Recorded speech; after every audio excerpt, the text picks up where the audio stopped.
지난 주간 우리의 마음에 울림을 남겨주었던 이야기는 저 송탄에 있었던 소방수들의 이야기입니다. 순직한 그분들, 그들을 모시는 그 장례의 자리에 이런 글이 남겨졌다고 합니다. 이제는 뜨겁지 않은 세상에서 편히 쉬소서. 뜨겁지 않은 세상에서 편히 쉬소서. 그 말 한마디는 그들의 삶이 얼마나 치열한 삶을 살았겠는가를 말해주는 듯 싶었습니다. 감리교를 시작하시는 웨슬레 목사님이 평신도 설교자들을 위해서, 감리교는 평신도 운동으로 시작한 교회가 감리교입니다.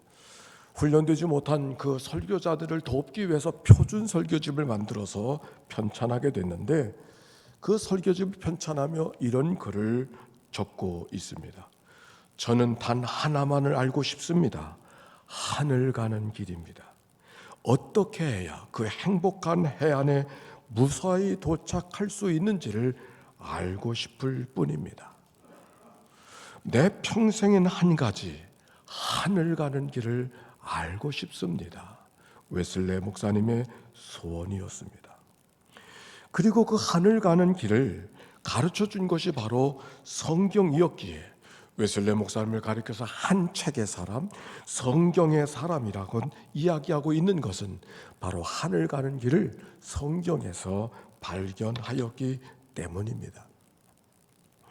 시작된 성경 통독성회가 2022년도를 이어가면서도 계속될 수 있는 것이 은혜인 것을 기억하고, 모든 통독자들, 모든 낭독자들 읽어 나가는 것으로 끝나는 것이 아니라 하늘 가는 길이 밝히 환해지는 그런 은혜가 모두에게 있게 되기를 바랍니다.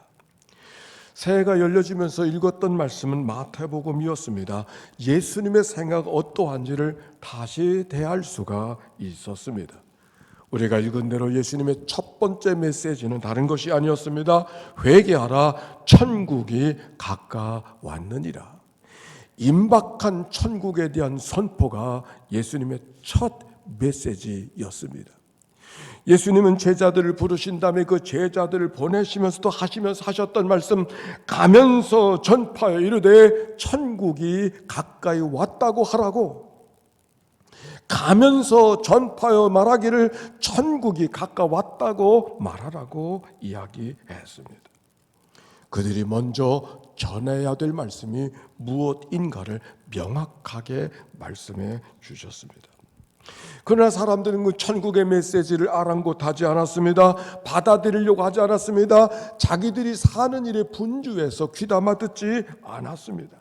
그래서 예수님은 다시 천국 이야기를 시작합니다. 이번에는 알아듣든지 못 알아듣든지 선포로 끝나지 않고 비유로, 설교가 아니고 비유로 말씀하고 있었다는 얘기는 마치 알아듣도록 동화책을 이어주듯이 이야기로 바꿔주는 예수님의 마음을 읽어갈 수 있습니다. 바로 그 내용이 마태복음 13장 7가지 천국은 마치 하며 전해줬던 이야기가 바로 그 말씀입니다. 오늘 이 말씀을 통해서 여러분과 같이 천국을 배우기를 원합니다. 첫 번째 비유입니다. 씨 뿌리는 자의 비유입니다. 한 농부가 씨를 뿌렸는데 더러는 길가에, 더러는 돌짝밭에, 더러는 가시덤불에, 그러고 더러는 좋은 땅에 뿌려졌다는 이야기, 우리가 다 알고 있는 이야기예요. 그래서 어떻게 되어졌을까요?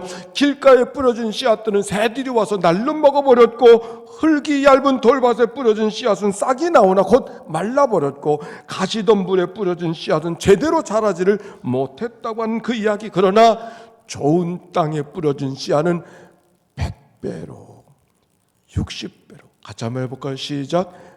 100배로, 60배로, 30배로 열매를 맺었다고 하는 말씀이 성경에 있는 말씀을 우리가 다 알고 있지요. 이 비유는 예수님이 전도자를 보낸 다음에 주신 말씀이었습니다. 전도자들에게 말씀하십니다. 너희들이 천국을 이야기하나 사람들이 잘 알아듣지 못할 것이다. 아니, 일부러 외면하는 사람도 있을 것이다. 길가에 뿌려진 듯이, 돌짝밭에 뿌려진 듯이, 가시덤불에 뿌려진 듯이 기대한 대로 열매를 맺지 못할 수 있다. 그러나 실망하지 말아라. 옥토에 뿌려지기만 하면 다른 데 뿌려져서 버려진 것들을 다 갚고도 남을 만큼의 열매가 있을 거라고 전도자들을 격려해 주던 말씀이 이 말씀입니다. 그런데 이 말씀은 천국의 비유 아닙니까? 이 비유를 통해서 우리에게는 네 가지 마음이 있는 것으로 설교해 왔습니다. 길가 같은 마음, 돌짝밭 같은 마음, 가시덤불 같은 마음, 옥토 같은 마음. 여러분 마음은 어떤 마음이요? 길가 같은 마음으로 와 있는 이가 있나요? 돌짝밭 같은 마음 갖고 있는 이가 있나요? 아니면 가시덤불 같은 마음으로 예배하고 있는 여러분이 있습니까? 그런데 여러분, 이 말씀은 누구는 길가고 누구는 돌짝밭이고 누구는 가시덤불이 아니라 내 안에 네 가지 마음이 다 있지 않아요? 부흥회 때는 옥토 같은 마음 됐다가 다른 데 살 때는 길가 같은 마음이 돼가지고 생뚱생뚱하고 말이에요. 코로나 한복판에 어떤 마음 되는지 모르겠어요. 네 가지의 마음, 네 종류의 사람이 아니라 이 네 가지 마음이 내 안에 있어. 때로는 길가 같은 마음도 내 안에 있고, 때로는 돌짝밭 같은 마음도 내 마음에 있고, 때로는 가시덤불 같은 마음이 내 마음 속에 있어서 염려와 재물의 유혹으로 부서지고 깨어지는 그런 마음. 그러나 때로는 옥토 같은 마음도 내 안에 있는 것이죠. 혹시 내 안의 마음이 길가 같아서 돌짝밭 같아서 가시덤불 같아서 근심하고 걱정하는 이들이 있는가요? 나도 모를 내 마음이 아닙니까? 그러나 낙심하지 마십시오. 옥토에 뿌려진 씨가 지난달 못된 것에 뿌려져서 다 버려진 것 같은 그 모든 것을 갚고도 남는 하나님의 은혜가 우리 안에 있겠다고 하는 이 말씀이 오늘의 말씀이에요. 더욱이 씨가 뿌려진 마음밭에만 관심하고 있지만 더 중요한 거, 씨 뿌리는 농부가 길가에 작정하고 뿌리는 농부가 어디 있겠어요? 옥토를 찾아 오늘도 옥토를 만들기 원하시는 그 농부가 내 아버지인 것을 기억하고, 그 농부가 내 아버지인 것을 기억하고 오늘도 나를 돌보시고 내 삶을 이끌어 가시는 그 말씀이 이 비유 속에 숨겨져 있음을 기억하고, 때때로 낙심할 일이 있어요. 예수를 믿어도 이리저리 흔들릴 때가 있지만 오늘도 좋은 씨가 옥토에 뿌려지길 원하시는 그분의 성실하심이 오늘도 내 안에 있음을 기억하고 믿음으로 담대하게 걸어가는 그런 삶이 되어지시기를 바랍니다. 두 번째, 가라지의 비유입니다. 24절입니다. 우리 한번 성경 펴고 다 한번 읽어봅시다. 마태복음 13장 24절의 말씀 같이 읽어볼까요? 시작. 예수께서 그들 앞에 또 비유를 들어 이르시되 천국은 좋은 씨를 제밭에 뿌린 사람과 같아. 25절, 사람들이 잘 때 그 원수가 와서 곡식 가운데 가라지를 덧뿌리고 갔더니, 좋은 씨가 자라는 밭에 원수가 와서 곡식 가운데 뭘 뿌렸어요? 가라지를 뿌렸어요. 그런데 문제는 덧뿌린 가라지를 추수 때까지 남겨두라 라고 말씀하시는 말씀이 가라지의 비유입니다. 이 비유로 하면 영화 제목 하나가 생각이 나요. 무슨 제목이냐면 기억하세요? 적과의 동침. 본 적은 없어요. 근데 제목은 기억나요. 적과의 동침.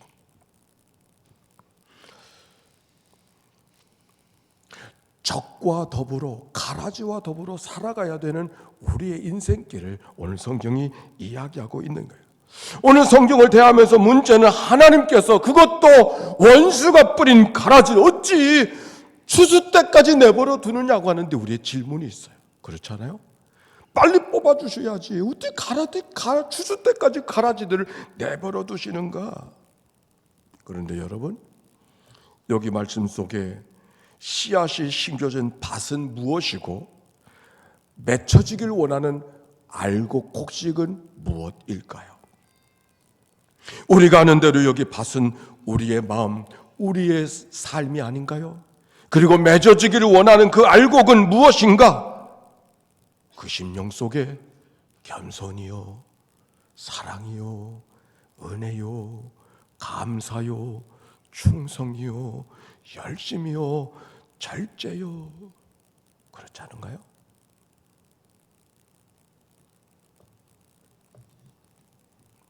그런데 내가 원하는 열매 맺기를 원하는 그 겸손이, 그 자비가, 그 절제가, 그 사랑이, 그 감사가, 그 은혜가 언제 내 안에 맺혀질 수 있는가 하는 것이. 언제? 사도 바울의 고백입니다. 내 은혜가 족하도다. 이는 내 능력이 어디에서? 약한 데서 온전하여집니다. 강하게 살고 싶은데, 능력 있게 살고 싶은데, 약한 거, 보잘것없는 거, 현찮은 거, 부질없는 거, 내 거 아니기를 원하지만 내 능력이 거기서부터 만들어진다고. 바울에게는 정말 싫었던 것은 육체의 가시였어요. 육신의 연약함이었습니다. 내가 건강만 주시면, 튼튼하기만 하면 뭐든지 할 수 있을 것 같은데 왜 내 가운데 가시가 달라붙어서 내 삶을 이렇게 힘들게 하고 어렵게 하고 고민스럽게 만들고 아프게 하는가? 근데 바울이 나를 그렇게 힘들게 했던 그 가시가 나를 나되게 만들고 오늘의 나를 만들었다고 말하는 거예요.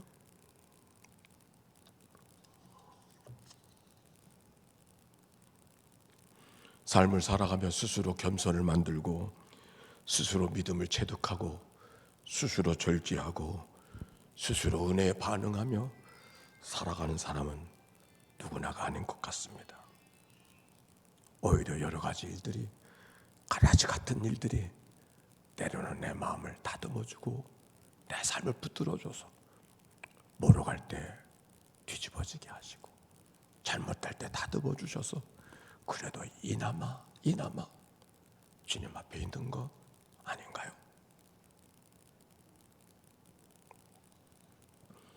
우리가 이 비유를 대할 때마다 우리는 착각 하나가 있습니다. 난 당연히 알곡이고 가라지는 저 밖에 있다고 생각하는 일들. 난 당연히 알곡이고. 여러분, 당연히 알곡인가요? 혹시 그 알곡이라고 하는 것이 아무것도 없는 쭉정이 뿐인 것은 아닌가요? 쭉정이 같은 나를 알곡 만들어 주시려고 이리 보듬어 주시고 저리 감싸 안아 주시면서 하나님의 백성 되게 하시는 하나님의 은혜. 오늘도 하나님의 손길 속에 있음을 기억하고 주님 앞에 다가서는 우리의 삶이 되어야 할 것입니다. 세 번째, 겨자씨 비유입니다. 31절 시작. 또 비유를 들어 천국은 마치 사람이 자기 밭에 갖다 심은 겨자씨 한 알 같으니, 씨보다 가장 작은 것이 겨자씨지만 자란 후에는 나무가 되어 공중의 새들이 와서 가지에 깃들이게 되어졌다고 하는 말씀으로 천국을 이야기하고 있습니다. 겨자씨는 씨 중에서 가장 작은 씨라는 것은 오늘만이 아니라 고대인들에게 더 잘 알려져 있는 대명사 같은 것이에요. 그런데 그 작은 씨가 새가 깃들일 만한 나무가 된다고 하는 말씀, 여러분, 겨자씨를 심고 나무가 되기를 원하는 농부는 아무도 없습니다. 그건 나무가 되는 게 아니거든요. 그런데 그 겨자씨가 뜻밖에도 새가 깃들일 만큼 나무의 그늘을 만들어주는 건 은총이에요. 천국이 그러하다는 말씀입니다. 이 말씀은 세 가지 의미가 있습니다. 천국이 겨자씨 같다는 말은 천국은 아주 작은 것으로부터 시작한다는 의미가 첫 번째 의미고, 두 번째, 그 천국은 희생을 통해 성장한다고 하는 말씀. 겨자씨가 자라는 것이 자라기만 하면 되는 것이 아니라 겨자씨라도 썩어야, 겨자씨라도 죽어야 거기서 생명이 움트는 것이 아닌가요? 여기에 이 겨자씨 비유의 묘미가 있는 거예요. 우리가 생각할 때 그 작은 것도 죽어야 된다. 우리가 때때는 큰 게 죽어야지 이 작은 것 정도 소홀히 하고 이 정도는 상관도 하지 않고 소홀히 여기며 살아갈 때가 있지 않습니까? 작은 거니까, 소홀히 해도 되는 거니까, 상관없이 살아도 되는 거니까. 그런데 천국은 그 작은 것이 죽어야, 작은 것이 죽어야 거기서부터 시작한다고 하는 말씀이 겨자씨 천국의 묘미였습니다. 너무 작아서 잊어버리고 너무 작아서 기도할 것도 없는 그 작은 것들의 죽음의 역사가 생명의 역사를, 겨자씨의 천국의 역사를 만들 수 있다는 말씀이에요. 세 번째 의미는 천국은 모든 것을 품을 수 있는, 모든 것의 그늘이 될 수 있는 넉넉함이 있다고 하는 그 말씀이에요. 너희는 마음에 근심하지 말라. 하나님을 믿으니 또 나를 믿어라. 따라서 합시다. 내 아버지 집에 거할 곳이 많도다. 내 아버지 집에 거할 곳이 많다고 하는 말 속에 거할 곳이라는 말은 히라보로 모나이라고 하는 라는 말을 사용하고 있는데, 이 모나이, 마네이라고 하는 말은 어느 집이 아니라 방들이 많은 거처를 말해요. 이 말로부터, 모나이라는 말로부터 맨션 아파트가 등장하고 있는 것이에요. 얼마나 많은 방들이 있는지, 주님의 초대를 받은 사람은 누구든지 거하고 머무를 수 있는 집을 준비하고 우리를 초대해 주신다고 하는 말씀이에요. 천국에 내 집이 없을까 봐 염려하는 이들이 있는가요? 수고하고 무거운 짐진 자들아 다 내게로 오라. 내가 너희를 쉬게 해주리라. 오늘도 하나님의 초대가 우리 안에 있음을 기억하고 넉넉한 처소를 준비하고 우리를 기다리시는 주님의 말씀이 오늘 우리 안에 있음을 기억하고 믿음으로 다가서는 이 아침 우리의 기도 되어지시기를 바랍니다. 네 번째, 누룩의 비유입니다. 33절 같이 한번 읽어볼까요? 33절 시작. 또 비유로 말씀하시되 천국은 마치 여자가 가루 서말 속에 갖다 넣어 전부 부풀게 한 누룩과 같으니라. 여러분, 누룩이 뭔지 아시죠? 이스트, 빵을 만들 때 그것을 사용하는 효모 분말이죠. 빵을 반죽해 보신 분은 누룩이 뭔지 금방 알아요. 근데 젊은이들은 아마 잘 모를지 모르겠어요. 우리가 옛날 밀가루를 많이 먹어가지고 우리가 직접 반죽하지 않습니까? 요트를 반죽해가지고 안방에 이불 덮어놓으면은 하룻밤을 지나면 이렇게 해서 때로는 이불까지 이렇게 덮어버려가지고서 염려를 끼치던 그런 일들이 기억이 나. 근데 천국이 누룩 같다 그렇게 말했어요.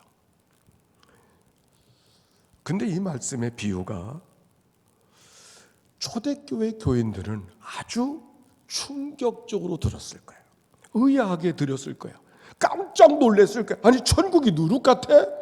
깜짝 놀래. 왜냐하면 성경의 누룩이라고 하는 것은 좋은 의미로 사용되지 않았어요. 나쁜 의미, 부정적인 의미, 부패를 시킨다는 의미. 그래서 바리새인의 누룩을 조심하라, 헤롯의 누룩을 조심하라, 그렇게 말하지 않았습니까?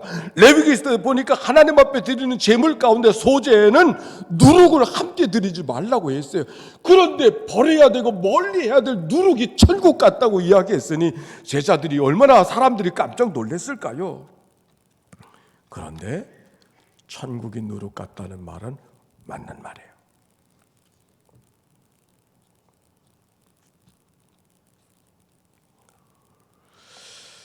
천국이 누룩 같다고 하는 말씀, 어떤 목사님은 이 말씀을 해석하면서 천국이 누룩 같다는 가르침은 현대인의 말로 말하면 천국은 마치 암세포 같은 것이다, 이런 표현이라는 거예요. 암세포. 내가 어떤 교원이 한번 생각을 해요. 병원에 갔다 온다 그래서 병원에 갔다 오신 날 수요 저녁에 오셨어요. 병원에 갔다 오셨다고 하는데 결과가 어떻게 됐습니까? 그랬더니 그분이 내게 하는 말이, 목사님, 암이래요. 마치 남의 얘기하듯이 얘기하더라고. 나 그분 잊어버릴 수가 없어요. 목사님, 암이래요. 자기 얘기인데 지금 남의 얘기하듯이. 내가 암이다 듣고 싶은 얘기가 아니잖아요. 기다렸던 말도 아니잖아요. 버리고 싶은 얘기잖아요. 그런데 암세포가 내 안에 들어왔어요. 오늘 성경의 이야기는 천국은 암세포와 같다는 말이 누룩이라는 말과 같은 말이에요. 그 말이 왜 맞는가? 다른 것이 아닙니다. 천국의 소식이 들려질 때는 마치 암이라는 말처럼 나쁘게 들리고 불순하게 들리고 위험한 소리로 가까이 하고 싶지 않은 얘기로 들려진다는 그런 말이에요. 여러분도 그렇지 않았나요? 천국 소식을 들을 때 마치 기다리는 듯이 들은 사람이 있는가요? 기독교가 처음에 복음을 들을 때마다 많은 사람들이 사악한 말을 하지 말라고 하면서 핍박하지 않았나요? 저도 그 경험이 생각납니다. 공원에 나가서 전도를 하는데 어느 아주머니에게 복음을 전하니까 내가 마치 허황 뜬 소리로 그를 꼬드기로 하러 온 사람처럼 그런 표정으로 나를 대하더라고요. 그러면서 하셨던 말씀이 기억나요. 내 손에 장을 지지나 보라고. 내가 교회를 가도 내 손에 장을 지지지 교회를 가나 보라고 그렇게 말하더라고. 조금 있다 하는 말에 또 얘기를 하니까 죽은 친정 어머니가 와서 얘기했던 교회를 안 갈 거라고. 천국의 소식이 그들의 삶을 해되게 하는 것처럼 그렇게 들려졌다는 말이에요. 그래서 천국은 소리내서 전하지 못하고 누룩처럼 퍼지게 조용하게 그리고 소리 없이 작게 보이지 않게 전할 수밖에 없는 것이 천국 복음인 것이죠. 우리가 하나님의 일을 할 때도 마찬가지입니다. 하나님 할 때 조용하게 하는 일 익숙하지 않아요. 소문내게 만들고 목소리 높여야 되고 열을 내서 그렇게 하나님을 할 때가 있지만, 그러나 천국의 역사는 오히려 소문내고 큰소리하고서 핏대 올려가며 하는 일이 아니라 오히려 조용하게 보이지 않게 소리 없이 감당하는 것이 천국의 역사라고 하는 말씀인 것이죠. 더욱이 누룩같이라는 말씀 속에는 천천히 오늘날의 누룩은 이스트는 금방 밀가루를 반죽하게 부풀게 만들지만 옛날에 고대인들의 누룩은 그런 이스트가 아니어서 잘 발효가 되지 않아요. 그 성경처럼 사용되어지는 미시나라고 하는 그 책 속에 보면은 반죽이 발효하는 시간이 얼마나 기다려야 되는가.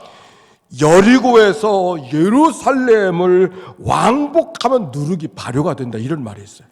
여리고에서 예루살렘 가는 길이 하루길, 돌아오는 길이 하루길, 일 보는 일이 하루, 그럼 3일 길이요. 3일이 지나야 다 반죽이 발효한다는 말이, 시간이 걸린다는 말이에요. 천국이 누룩같이라는 말 속에서는 빠르게라는 말씀이 아니에요. 오히려 천천히, 변하지 않는 것 같지만, 바꿔지지 않는 것 같지만 바꿔내시는 하나님의 신비를 이야기하고 있는 것이죠. 천국이 누룩 같다? 그렇습니다. 때로는 아무것도 이루어지는 것 같지 않는, 때로는 아무것도 변하지 않는 것 같은, 그렇게 보여질 때가 있지만, 그러나 천국의 생명의 역사는 누구도 부정할 수 없는 전혀 다른 역사로 바꾸어내는 능력이 천국 복음의 역사라는 말씀이죠. 기독교의 역사가 그렇지 않습니까? 예수 그리스도, 그것도 십자가에 죽은 예수, 꼭 누룩 같은 사건이에요. 그건 원하던 사건도 아니고 기다리던 사건도 아니었습니다. 그런데 그 버리고 싶었던 그 누룩의 역사가 온 로마를 바꿔내고 온 세상을 복음으로 바꿔낸 역사가 바로 하나님의 역사가 아닌가요?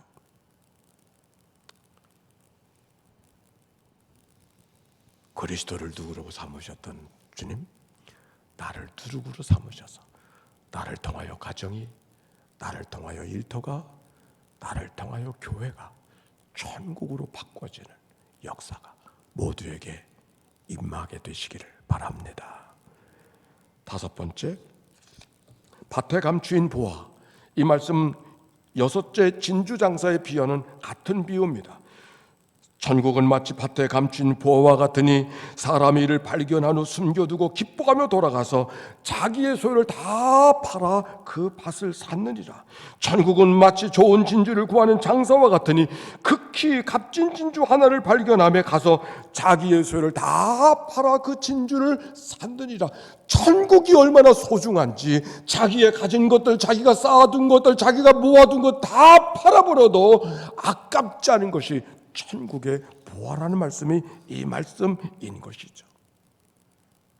웨슬리 목사님, 온 삶을 들여 전도자의 삶을 목회자로 살았던 것은 자기가 가지고 누릴 수 있었던 모든 기득권을 다 던져버릴 수 있었던 것은 천국 가는 길, 하늘 가는 길이 무엇보다 소중했기 때문에 가능한 것이다. 오늘 말씀을 준비하면서 미자리 교회 교역자들을 생각했어요. 한국의 교회들 가운데 절반 이상이 자기 생활이 교회가 책임져 주지 못하는 미자립 교회라고 합니다. 요즘 불교에서는 스님 될 사람이 없어서, 불교에 스님 될 사람이 없어서, 스님이 되려면 쉬운 살 밑에 되어야 되는데 스님 될 사람이 없어서 그 나이를 65세까지 연장을 했다며, 최근에. 근데 우리 기독교는 아직도 전도자의 삶을 살아가겠다는 젊은이들이 얼마나 많은지. 요즘에도 목사 고시가 그저께 있었는데 3사람 4사람 가운데 1사람밖에 안 되어요. 아직도 전도자로 살겠다는 젊은이들이 이 땅에 이렇게 무수하다는 것이 얼마나 감사한 일인가. 미자립교회 교육자들 귀하게 여겨야 되겠다, 그 생각을 다시 해보게 되어졌어요. 왜? 버린 것보다 얻을 것이 더 귀한 것을 알기 때문에 그렇게 결단하고 자기의 청춘을 다 내버려도 전도자로 살겠다는 믿음의 결단이 얼마나 소중한가. 바울이 그렇죠. 그러나 무엇이든지 내가 유익하던 것을 내가 그리스도를 위하여 다 해로 여길 뿐더러 또한 모든 것을 해로 여김은 내 주 그리스도 예수를 아는 지식이 가장 고상합니다. 그래서 이전에 알던 거, 로마의 시민권, 가말리엘의 문화상, 히브리인 중에 히브리인, 바리새인을 일컬어받았던 그 어떤 것보다도 소중했던 가졌던 것들을 배설물로 여겼다. 성경은 너무 점잖게 쓰여져 있어요. 배설물로 여겼다는 얘기는 똥처럼 여겼다는 말이에요. 그 귀한 것들을 다 아무것도 아닌 것으로 여겼다는 바울의 고백은 얻는 것이 너무 귀하기 때문에, 그게 천국의 복음인 말씀이 전해주는 것, 천국의 복음을 우리에게 전해주는 말씀인 것이죠. 7번째, 7 물고기와 그물의 비유는 가라지 비유와 동일한 비유입니다. 가라지가 알곡을 알곡되게 하는 것처럼 각종 그물들이 바로 그렇게 하나님의 연단 속에 나아가게 하시는 역사가 천국의 말씀이라고 하는 것을 알게 합니다. 7가지의 비유를 마쳤습니다. 한 형제가 한 목사님께 찾아와서 물었습니다. 목사님, 저는 천국 가려고 예수 믿는 거 아닙니다. 천국 가려고 교회 다니는 거 아닙니다. 여러분도 그렇게 표현하나요? 자신은 째째하게 천국이나 가려고 예수 믿는 사람이 아니라고, 적어도 온 인류의 가장 최고의 종교가 기독교고 온 인류의 사랑의 역사를 만들어가는 것이 기독교이기 때문에 내가 그 반열에 있다고 하는, 마치 의식의 수준이 다른 사람과 다르다고 하는 것으로 표현하고 싶은 의도가 그 속에 숨겨져 있는 듯 싶습니다. 그런데 여러분, 부활과 영생이 없다면, 천국과 지옥이 없다면 우리가 굳이 여기 있어야 될 이유가 있나요? 천국이 없다면 우리가 굳이 여기 있어야 될 이유가 있느냐는 말입니다. 주님이 말씀하십니다. 내가 곧 길이요 진리요 생명이니 나로 말미암지 않고는 아버지께로 올 자가 없느니라. 기독교의 독선을 말하는 것이 아니라 천국 가는 길을 찾으나 그 길을 찾을 수 없었던 세상 속에 이제는 예수님이 오셨으니 누구든지 천국을 그를 믿으면 갈 수 있음을 이야기하고 있는 것이죠. 예수님이 오셔서 온 인류의 죄를 치러주심으로 죄의 싹은 사망이지만 사망의 덫에 눌려있던 백성들을 천국 가는 길로 길을 내어주셨음을 주님이 말씀해주고 계시는 것이죠. 이제는 천국에 가지 못할 사람이 아무도 없어요. 누구에게나 하늘길이 열려져 있음을 기억하고 우리가 하늘길로 가는 길에 함께 손잡고 행진하는 이들이 내 옆에 앉아 있음을 기억하고 함께 감사하며 함께 보듬어주며 복된 길로 나아가는 모두가 되시기를 바랍니다. 천상병이라는 사람의 글, 귀천이라는 글입니다. 나 하늘로 돌아가리, 나 하늘로 돌아가리라. 새벽빛과 닿으면 쓰러지는 이슬 더불어 손에 손잡고 나 하늘로 돌아가리라.